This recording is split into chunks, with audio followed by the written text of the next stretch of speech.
The Gate to Xoran by Hal K. Wells. He sat in a small, half-darkened booth well over in the corner, the man with the strangely glowing blue-green eyes. The booth was one of a score that circled the walls of the Maori Hut, a popular nightclub in the San Fernando Valley some 5 miles over the hills from Hollywood. It was nearly midnight. Half a dozen couples danced lazily in the central dancing space. Other couples remained tete-a-tete in the secluded booths.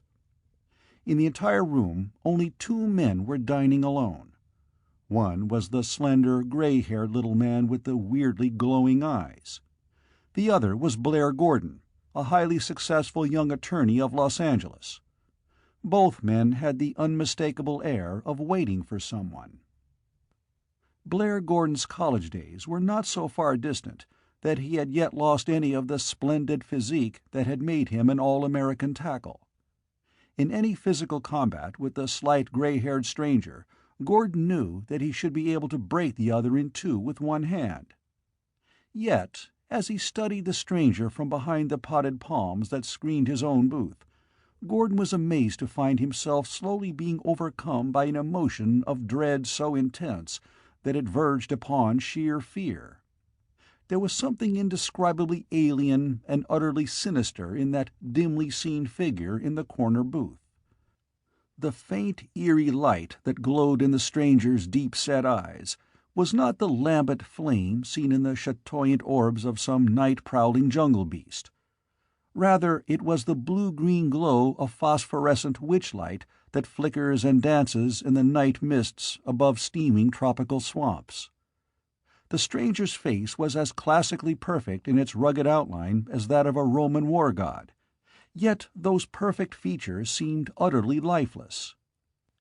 In the 20 minutes that he had been intently watching the stranger, Gordon would have sworn that the other's face had not moved by so much as the twitch of an eyelash. Then a new couple entered the Maori hut, and Gordon promptly forgot all thought of the puzzling alien figure in the corner. The new arrivals were a vibrantly beautiful blonde girl and a plump, sallow-faced man in the early 40s. The girl was Leah Keith, Hollywood's latest screen sensation. The man was Dave Redding, her director.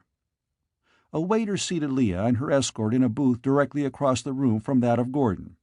It was a maneuver for which Gordon had tipped lavishly when he first came to the hut.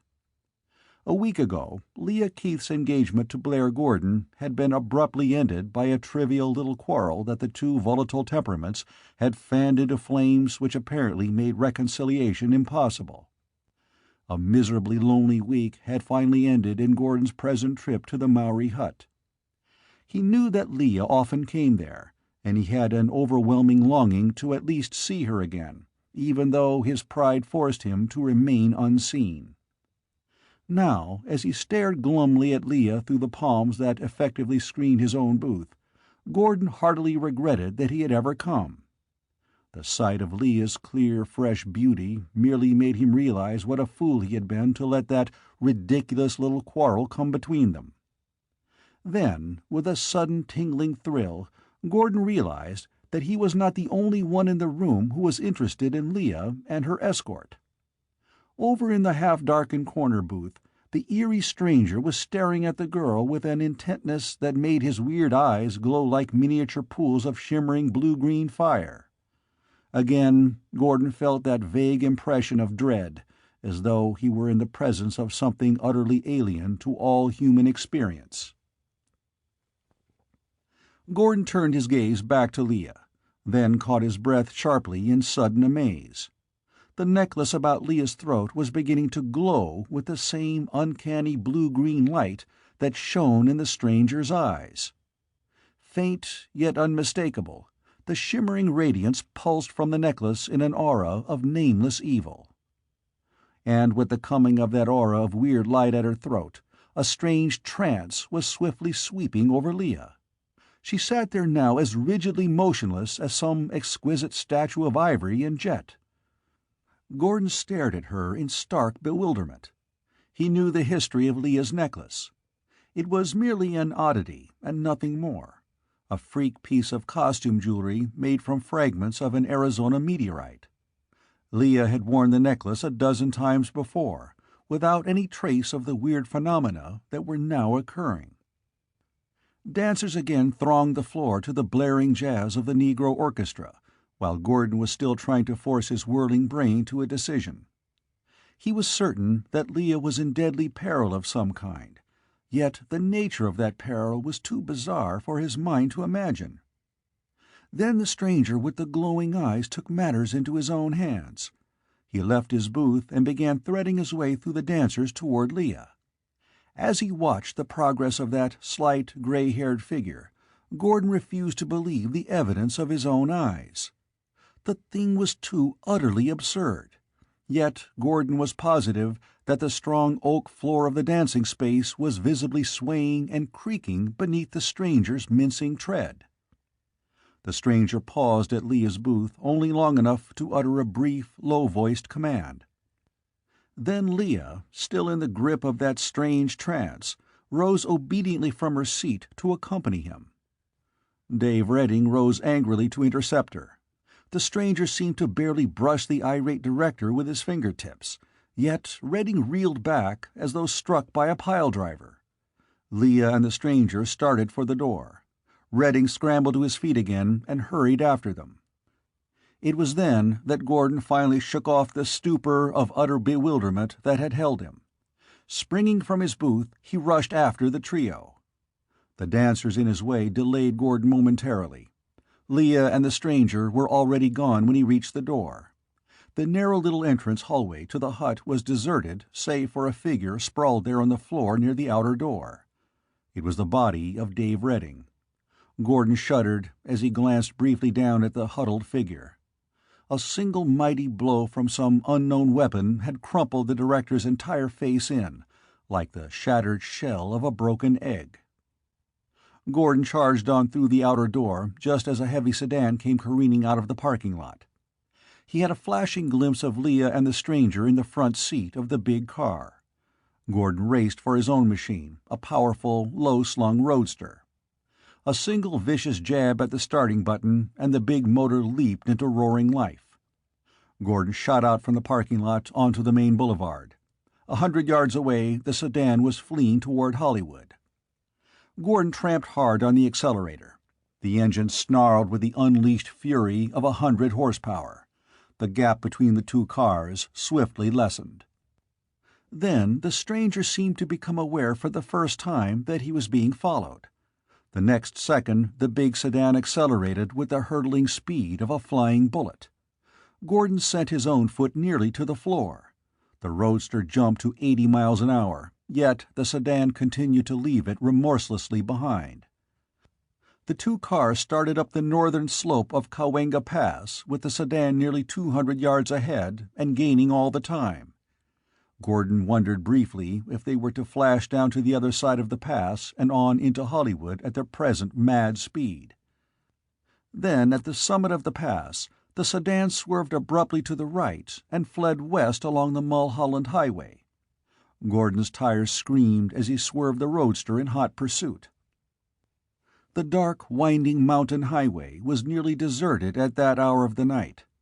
Save for the occasional automobile that swerved frantically to the side of the road to dodge the roaring onslaught of the racing cars, Gordon and the stranger had the road to themselves. The stranger seemed no longer to be trying to leave his pursuer hopelessly behind. He allowed Gordon to come within 100 yards of him, but that was as near as Gordon could get, in spite of the roadster's best efforts.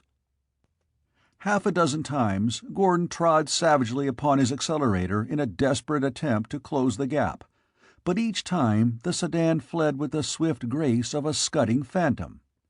Finally, Gordon had to content himself with merely keeping his distance behind the glowing red taillight of the car ahead. They passed Laurel Canyon, and still the big sedan bored on to the west. Then, finally, half a dozen miles beyond Laurel Canyon, the stranger abruptly left the main highway and started up a narrow private road to the crest of one of the lonely hills. Gordon slowly gained the next 2 miles.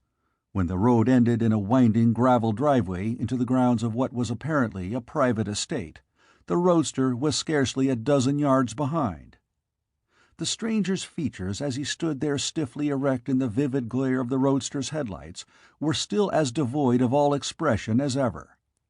The only things that really seemed alive in that mask of a face were the two eyes, glowing eerie blue-green fire like twin entities of alien evil.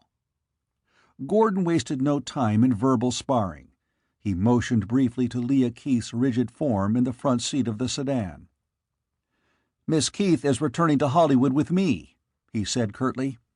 "Will you let her go peaceably, or shall I—" He left the question unfinished, but its threat was obvious.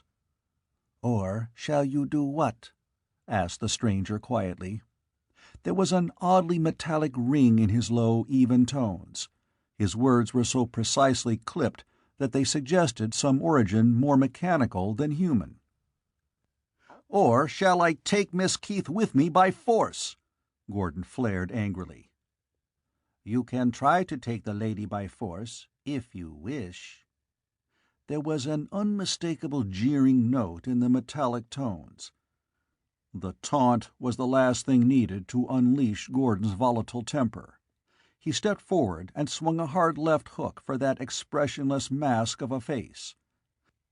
But the blow never landed. The stranger dodged with uncanny swiftness. His answering gesture seemed merely the gentlest possible push with an outstretched hand. Yet Gordon was sent reeling backward a full dozen steps by the terrific force of the apparently gentle blow. Recovering himself, Gordon grimly returned to the attack. The stranger again flung out one hand in the contemptuous gesture with which one would brush away a troublesome fly. But this time Gordon was more cautious. He neatly dodged the stranger's blow, then swung a vicious right squarely for his adversary's unprotected jaw. The blow smashed solidly home with all of Gordon's weight behind it. The stranger's jaw buckled and gave beneath that shattering impact. Then, abruptly, his entire face crumpled into distorted ruin. Gordon staggered back a step in sheer horror at the gruesome result of his blow. The stranger flung a hand up to his shattered features. When his hand came away again, his whole face came away with it. Gordon had one horror-stricken glimpse of a featureless blob of rubbery, bluish-gray flesh in which fiendish eyes of blue-green fire blazed in malignant fury. Then the stranger fumbled at his collar, ripped the linen swiftly away. Something lashed out from beneath his throat, a loathsome, snake-like object, slender and forked at the end. For one ghastly moment, as the writhing tentacle swung into line with him, Gordon saw its forked ends glow strange fire, one a vivid blue, the other a sparkling green. Then the world was abruptly blotted out for Blair Gordon. Consciousness returned to Gordon as swiftly and painlessly as it had left him. For a moment he blinked stupidly in a dazed effort to comprehend the incredible scene before him. He was seated in a chair over near the wall of a large room that was flooded with livid red light from a single globe overhead. Beside him sat Leah Keith, also staring with dazed eyes in an effort to comprehend her surroundings. Directly in front of them stood a figure of stark nightmare horror. The weirdly glowing eyes identified the figure as that of the stranger at the Maori hut, but there every point of resemblance ceased. Only the cleverest of facial masks and body padding could ever have enabled this monstrosity to pass unnoticed in a world of normal human beings.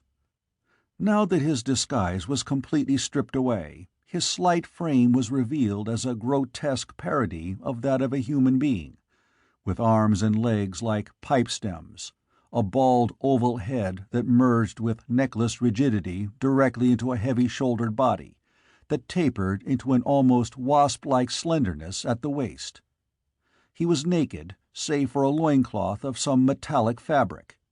His bluish-gray skin had a dull, oily sheen strangely suggestive of fine-grained flexible metal. The creature's face was hideously unlike anything human. Beneath the glowing eyes was a small circular mouth orifice with a cluster of gill-like appendages on either side of it. Patches of lighter-colored skin on either side of the head seemed to serve as ears.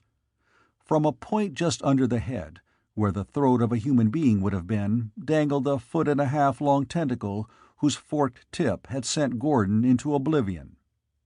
Behind the creature, Gordon was dimly aware of a maze of complicated and utterly unfamiliar apparatus ranged along the opposite wall, giving the room the appearance of being a laboratory of some kind. Gordon's obvious bewilderment seemed to amuse the bluish-gray monstrosity. "May I introduce myself?" he asked with a mocking note in his metallic voice. "I am Arlok of Xoran. I am an explorer of space, and more particularly an opener of gates. My home is upon Xoran, which is one of the 11 major planets that circle about the giant blue-white sun that your astronomers call Rigel. I am here to open the gate between your world and mine." Gordon reached a reassuring hand over to Leah. All memory of their quarrel was obliterated in the face of their present peril. He felt her slender fingers twine firmly with his. The warm contact gave them both new courage. "We of Xoran need your planet, and intend to take possession of it," Arlok continued. "But the vast distance which separates Rigel from your solar system makes it impracticable to transport any considerable number of our people here in space cars, for though our space cars travel with practically the speed of light, it requires over 540 years for them to cross that great void. So I was sent as a lone pioneer to your Earth to do the work necessary here in order to open the gate that will enable Xoran to cross the barrier in less than a minute of your time. That gate is the one through the 4th dimension, for Xoran and your planet in a 4-dimensional universe are almost touching each other in spite of the great distance separating them in a 3-dimensional universe. We of Xoran, being 3-dimensional creatures like you Earthlings, cannot even exist on a 4-dimensional plane. But we can, by the use of apparatus to open a gate, pass through a thin sector of the 4th dimension and emerge in a far distant part of our 3-dimensional universe. The situation of our two worlds," Arlok continued, "is somewhat like that of two dots on opposite ends of a long strip of paper that is curved almost into a circle. To 2-dimensional beings, capable only of realizing and traveling along the 2 dimensions of the paper itself, those dots might be many feet apart. Yet in the 3rd dimension, straight across free space, they might be separated by only the 1,000th part of an inch. In order to take that shortcut across the 3rd dimension, the 2-dimensional creatures of the paper would have only to transform a small strip of the intervening space into a 2-dimensional surface like their paper. They could do this, of course, by the use of proper vibration-creating machinery, for all things in a material universe are merely a matter of vibration. We of Xoran plan to cross the barrier of the 4th dimension by creating a narrow strip of vibrations powerful enough to exactly match and nullify those of the 4th dimension itself. The result will be that this narrow strip will temporarily become an area of 3 dimensions only, an area over which we can safely pass from our world to yours." Arlok indicated one of the pieces of apparatus along the opposite wall of the room. It was an intricate arrangement of finely wound coils with wires leading to scores of needle-like points, which constantly shimmered and crackled with tiny blue-white flames. Thick cables ran to a bank of concave reflectors of some gleaming grayish metal. "There is the apparatus which will supply the enormous power necessary to nullify the vibrations of the 4th-dimensional barrier," Arlok explained. "It is a condenser and adapter of the cosmic force that you call the Millikan rays. In Xoran, a similar apparatus is already set up and finished, but the gate can only be opened by simultaneous actions from both sides of the barrier. That is why I was sent on my long journey through space to do the necessary work here. I am now nearly finished. A very few hours more will see the final opening of the gate. Then the fighting hordes of Xoran can sweep through the barrier and overwhelm your planet. When the gate from Xoran to a new planet is first opened, Arlok continued, our scientists always like to have at least one pair of specimens of the new world's inhabitants sent through to them for experimental use. So tonight, while waiting for one of my final castings to cool, I improved the time by making a brief raid upon the place that you call the Maori Hut. The lady here seemed an excellent type of your Earthling women, and the meteoric iron in her necklace made a perfect focus for electric hypnosis. Her escort was too inferior a specimen to be of value to me, so I killed him when he attempted to interfere. When you gave chase, I lured you on until I could see whether you might be usable. You proved an excellent specimen, so I merely stunned you. Very soon now I shall be ready to send the two of you through the gate to our scientists in Xoran." A cold wave of sheer horror swept over Gordon. It was impossible to doubt the stark and deadly menace promised in the plan of this grim visitor from an alien universe, a menace that loomed not only for Gordon and Leah, but for the teeming millions of a doomed and defenseless world. "Let me show you Xoran," Arlok offered. "Then you may be better able to understand." He turned his back carelessly upon the two captives and strode over to the apparatus along the opposite wall. Gordon longed to hurl himself upon the unprotected back of the retreating Xoranian, but he knew that any attempt of that kind would be suicidal. Arlok's deadly tentacle would strike him down before he was halfway across the room. He searched his surroundings with desperate eyes for anything that might serve as a weapon. Then his pulse quickened with sudden hope. There on a small table near Leah was the familiar bulk of a .45 caliber revolver, loaded and ready for use. It was included in a miscellaneous collection of other small earthly tools and objects that Arlok had apparently collected for study. There was an excellent chance that Leah might be able to secure the gun unobserved. Gordon pressed her fingers in a swift attempt at signaling, then jerked his head ever so slightly toward the table. A moment later, the quick answering pressure of Leah's fingers told him that she had understood his message. From the corner of his eye, Gordon saw Leah's other hand begin cautiously groping behind her for the revolver. Then both Gordon and Leah froze into sudden immobility, as Arlok faced them again from beside an apparatus slightly reminiscent of an earthly radio set.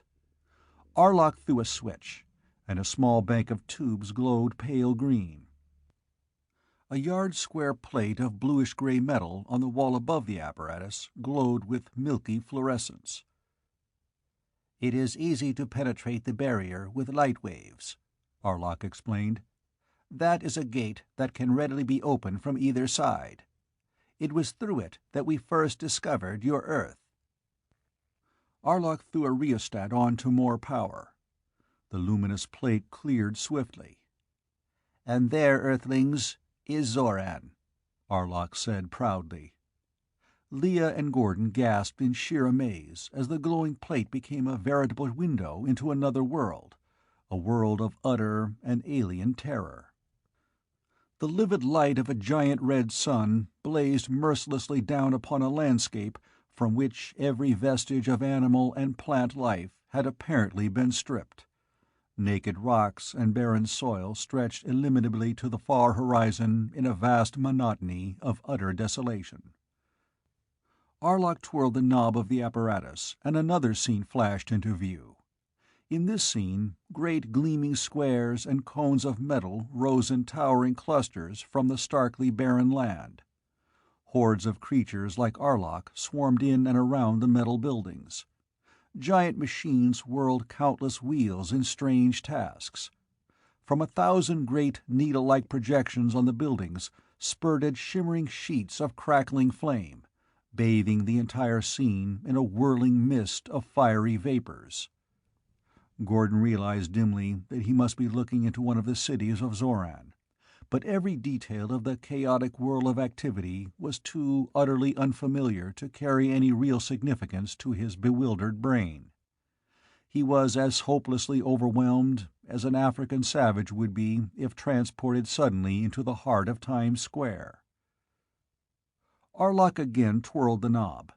The scene shifted, apparently, to another planet.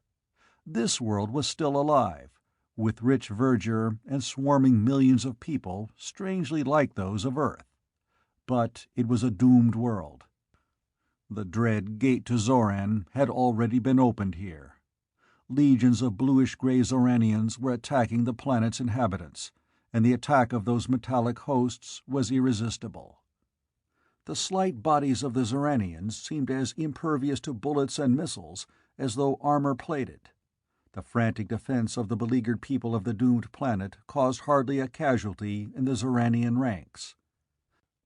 The attack of the Xoranians was hideously effective. Clouds of dense yellow fog belched from countless projectors in the hands of the bluish-gray hosts, and beneath that deadly miasma all animal and plant life on the doomed planet was crumbling, dying, and rotting into a liquid slime. Then even the slime was swiftly obliterated, and the Xoranians were left triumphant upon a world starkly desolate. That was one of the minor planets in the swarm that make up the solar system of the sun that your astronomers call Canopus, Arlok explained. Our first task in conquering a world is to rid it of the unclean surface scum of animal and plant life. When this noxious surface mold is eliminated, the planet is then ready to furnish a sustenance, for we Xoranians live directly upon the metallic elements of the planet itself. Our bodies are of a substance of which your scientists have never even dreamed: deathless, invincible, living metal. Arlok again twirled the control of the apparatus, and the scene was shifted back to the planet of Xoran, this time to the interior of what was apparently a vast laboratory. Here, scores of Xoranian scientists were working upon captives who were pathetically like human beings of Earth itself, working with lethal gases and deadly liquids as human scientists might experiment upon noxious pests. The details of the scene were so utterly revolting, the tortures that were being inflicted so starkly horrible, that Leah and Gordon sat back in their chairs, sick and shaken. Arlok snapped off a switch, and the green light in the tubes died. "That last scene was the laboratory to which I shall send you two presently," he said callously, as he started back across the room toward them.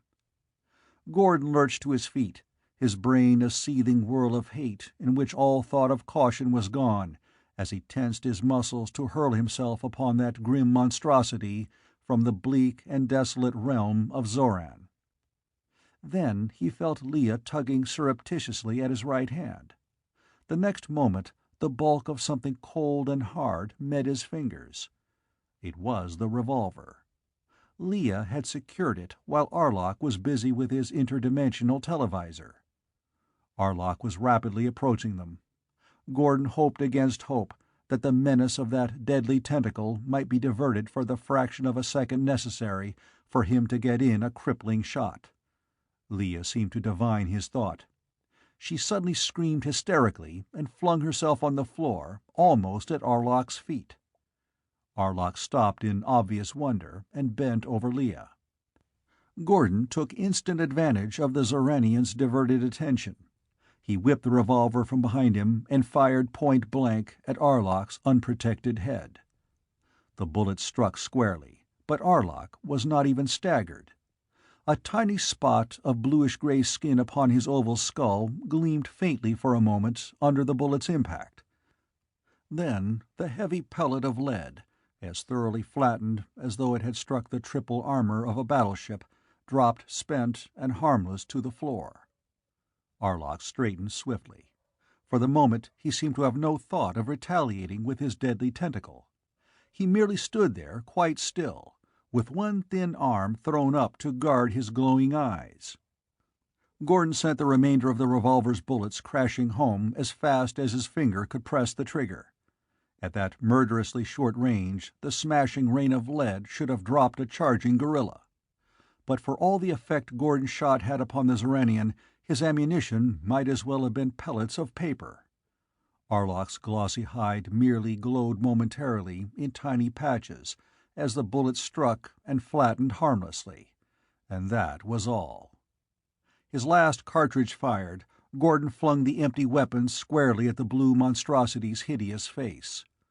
Arlok made no attempt to dodge. The heavy revolver struck him high on the forehead, then rebounded harmlessly to the floor. Arlok paid no more attention to the blow than a man would to the casual touch of a wind-blown feather. Gordon desperately flung himself forward upon the Xoranian in one last mad effort to overwhelm him. Arlok dodged Gordon's wild blows, then gently swept the Earthman into the embrace of his thin arms.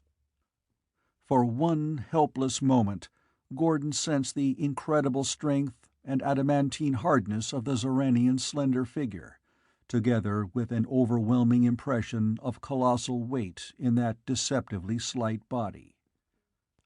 Then Arlok contemptuously flung Gordon away from him. As Gordon staggered backward, Arlok's tentacle lashed upward and leveled upon him. Its twin tips again glowed brilliant green and livid blue. Instantly, every muscle in Gordon's body was paralyzed. He stood there, as rigid as a statue, his body completely deadened from the neck down. Beside him stood Leah, also frozen motionless in that same weird power. "Earthling, you are beginning to try my patience," Arlok snapped. "Can you not realize that I am utterly invincible in any combat with you? The living metal of my body weighs over 1,600 pounds, as you measure weight. The strength inherent in that metal is sufficient to tear 100 of your Earthmen to shreds. But I do not even have to touch you to vanquish you. The electric content of my bodily structure is so infinitely superior to yours that with this tentacle organ of mine I can instantly short-circuit the feeble currents of your nerve impulses and bring either paralysis or death as I choose. But enough of this," Arlok broke off abruptly. "My materials are now ready, and it is time that I finish my work. I shall put you out of my way for a few hours until I am ready to send you through the gate to the laboratories of Xoran." The green and blue fire of the tentacle's tips flamed to dazzling brightness. The paralysis of Gordon's body swept swiftly over his brain. Black oblivion engulfed him.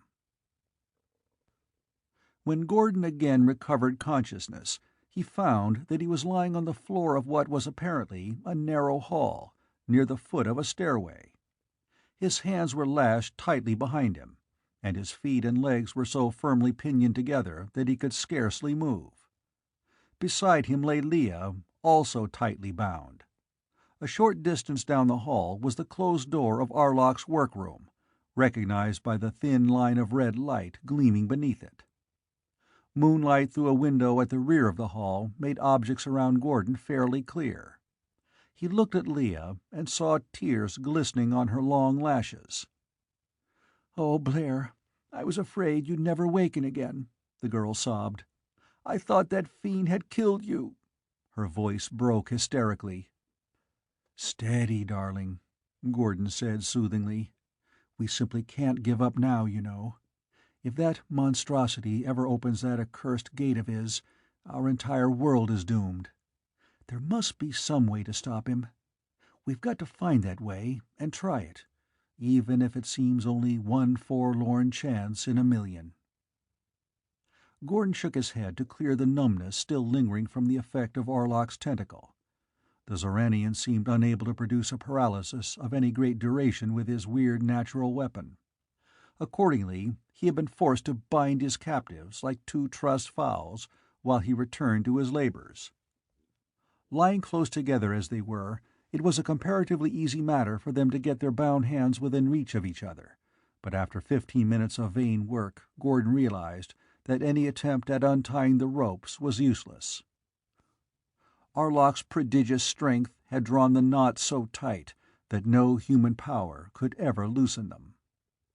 Then Gordon suddenly thought of the one thing in his pockets that might help them. It was a tiny cigarette lighter, of the spring-trigger type. It was in his vest pocket, completely out of reach of his bound hands, but there was a way out of that difficulty. Gordon and Leah twisted and rolled their bodies like two contortionists, until they succeeded in getting into such a position that Leah was able to get her teeth in the cloth of the vest pocket's edge. A moment of desperate tugging, then the fabric gave away. The lighter dropped from the torn pocket to the floor, where Leah retrieved it. Then they twisted their bodies back to back. Leah managed to get the lighter flaming in her bound hands. Gordon groped in an effort to guide the ropes on his wrists over the tiny, flickering flame. Then there came the faint, welcome odor of smoldering rope, as the lighter's tiny flame bit into the bonds. Gordon bit his lips to suppress a cry of pain as the flame seared into his skin as well. The flame bit deeper into the rope. A single strand snapped. Then another strand gave way. To Gordon, the process seemed endless, as the flame scorched rope and flesh alike. A long minute of lancing agony that seemed hours. Then Gordon could stand no more. He tensed his muscles in one mighty, agonized effort to end the torture of the flame.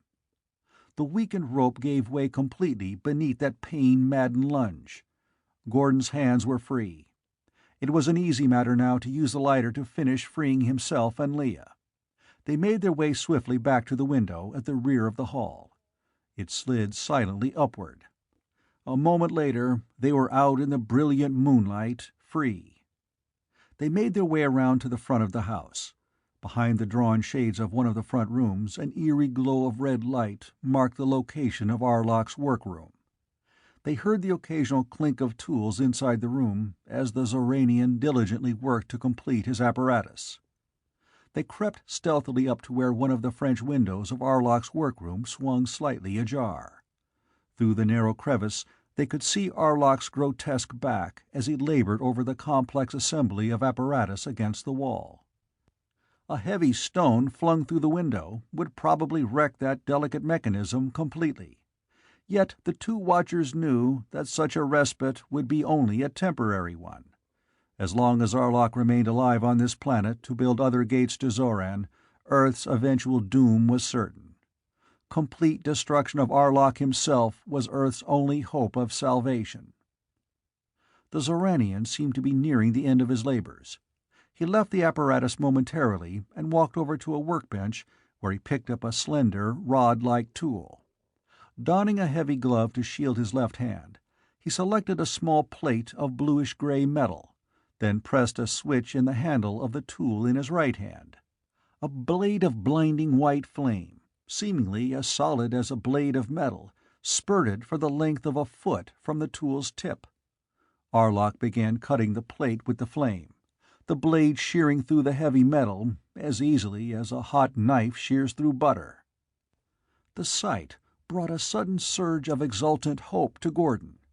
He swiftly drew Leah away from the window, far enough to the side that their low-voiced conversation could not be heard from inside the workroom. "Leah, there is our one chance," he explained excitedly. "That blue fiend is vulnerable, and that flame tool of his is the weapon to reach his vulnerability. Did you notice how careful he was to shield his other hand with a glove before he turned the tool on? He can be hurt by that blade of flame, and probably hurt badly." Leah nodded in quick understanding. "If I could lure him out of the room for just a moment, you could slip in through the window and get that flame tool, Blair," she suggested eagerly. "That might work," Gordon agreed reluctantly. "But Leah, don't run any more risks than you absolutely have to." He picked up a small rock. "Here, take this with you. Open the door into the hall and attract Arlok's attention by throwing the rock at his precious apparatus. Then the minute he sees you, try to escape out through the hall again. He'll leave his work to follow you. When he returns to his workroom, I'll be waiting for him. And I'll be waiting with a weapon that can stab through even that armor-plated hide of his." They separated, Lee to enter the house, Gordon to return to the window. Arlok was back over in front of the apparatus, fitting into place the piece of metal he had just cut. The flame tool, its switch now turned off, was still on the workbench. Gordon's heart pounded with excitement as he crouched there with his eyes fixed upon the closed hall door. The minutes seemed to drag interminably. Then, suddenly, Gordon's muscles tensed. The knob of the hall door had turned ever so slightly. Leah was at her post.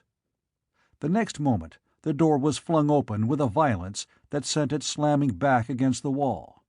The slender figure of Leah stood framed in the opening, her dark eyes blazing as she flung one hand up to hurl her missile. Arlok whirled just as Leah threw the rock straight at the intricate gate-opening apparatus. With the speed of thought, the Xoranian flung his own body over to shield his fragile instruments. The rock thudded harmlessly against his metallic chest. Then Arlok's tentacle flung out like a striking cobra, its forked tip flaming blue and green fire as it focused upon the open door. But Leah was already gone. Gordon heard her flying footsteps as she raced down the hall. Arlok promptly sped after her in swift pursuit. As Arlok passed through the door into the hall, Gordon flung himself into the room and sped straight for the workbench. He snatched the flame tool up, then darted over to the wall by the door. He was not a second too soon. The heavy tread of Arlok's return was already audible in the hall just outside. Gordon prepared to stake everything upon his one slim chance of disabling that fearful tentacle before Arlok could bring it into action. He pressed the tiny switch in the flame tool's handle just as Arlok came through the door. Arlok, startled by the glare of the flame tool's blazing blade, whirled toward Gordon, but too late. That thin, searing shaft of vivid flame had already struck squarely at the base of the Xoranian's tentacle. A seething spray of hissing sparks marked the place where the flame bit deeply home. Arlok screamed, a ghastly, metallic note of anguish like nothing human. The Xoranian's powerful hands clutched at Gordon, but he leaped lithely backward out of their reach. Then Gordon again attacked, the flame tool's shining blade licking in and out like a rapier. The searing flame swept across one of Arlok's arms, and the Xoranian winced. Then the blade stabbed swiftly at Arlok's waist. Arlok half-doubled as he flinched back. Gordon shifted his aim with lightning speed and sent the blade of flame lashing in one accurate terrible stroke that caught Arlok squarely in the eyes. Again Arlok screamed in intolerable agony as that tearing flame darkened forever his glowing eyes. In berserker fury, the tortured Xoranian charged blindly toward Gordon. Gordon warily dodged to one side. Arlok, sightless, and with his tentacle crippled, still had enough power in that mighty metallic body of his to tear 100 Earthmen to pieces. Gordon stung Arlok's shoulder with the flame, then desperately leaped to one side just in time to dodge a flailing blow that would have made pulp of his body had it landed. Arlok went stark wild in his frenzied efforts to come to grips with his unseen adversary. Furniture crashed and splintered to kindling wood beneath his threshing feet. Even the stout walls of the room shivered and crackled as the incredible weight of Arlok's body caromed against them. Gordon circled lithely around the crippled blue monstrosity like a timber wolf circling a wounded moose. He began concentrating his attack upon Arlok's left leg. Half a dozen deep slashes with the searing flame. Then suddenly the thin leg crumpled and broke. Arlok crashed helplessly to the floor. Gordon was now able to shift his attack to Arlok's head. Dodging the blindly flailing arms of the Xoranian, he stabbed again and again at the oval-shaped skull. The searing thrusts began to have their effect. Arlok's convulsive movements became slower and weaker. Gordon sent the flame stabbing in a long, final thrust in an attempt to pierce through to that alien metal brain. With startling suddenness, the flame burned its way home to some unknown center of life force in the oval skull. There was a brief but appalling gush of bright purple flame from Arlok's eye sockets and mouth orifice. Then his twitching body stiffened. His bluish-gray hide darkened with incredible swiftness into a dull black. Arlok was dead. Gordon, sickened at the grisly ending to the battle, snapped off the flame tool and turned to search for Leah. He found her already standing in the hall door, alive and unhurt. "I escaped through the window at the end of the hall," she explained. "Arlok quit following me as soon as he saw that you too were gone from where he had left us tied." She shuddered as she looked down at the Xoranian's mangled body. "I saw most of your fight with him, Blair. It was terrible, awful. But Blair, we've won." "Yes, and now we'll make sure of the fruits of our victory," Gordon said grimly, starting over toward the gate-opening apparatus with the flame tool in his hand. A very few minutes' work with the shearing blade of flame reduced the intricate apparatus to a mere tangled pile of twisted metal. Arlok, gate-opener of Xoran, was dead, and the gate to that grim planet was now irrevocably closed. "Blair, do you feel it too, that eerie feeling of countless eyes still watching us from Xoran?" There was frank awe in Leah's half-whispered question. "You know how Arlok said that they had watched us for centuries from their side of the barrier? I'm sure they're watching us now. Will they send another opener of gates to take up the work where Arlok failed?" Gordon took Leah into his arms. "I don't know, dear," he admitted gravely. "They may send another messenger, but I doubt it. This world of ours has had its warning, and it will heed it. The Watchers on Xoran must know that in the 540 years it would take their next messenger to get here, the Earth will have had more than enough time to prepare an adequate defense for even Xoran's menace. I doubt if there will ever again be an attempt made to open the gate to Xoran."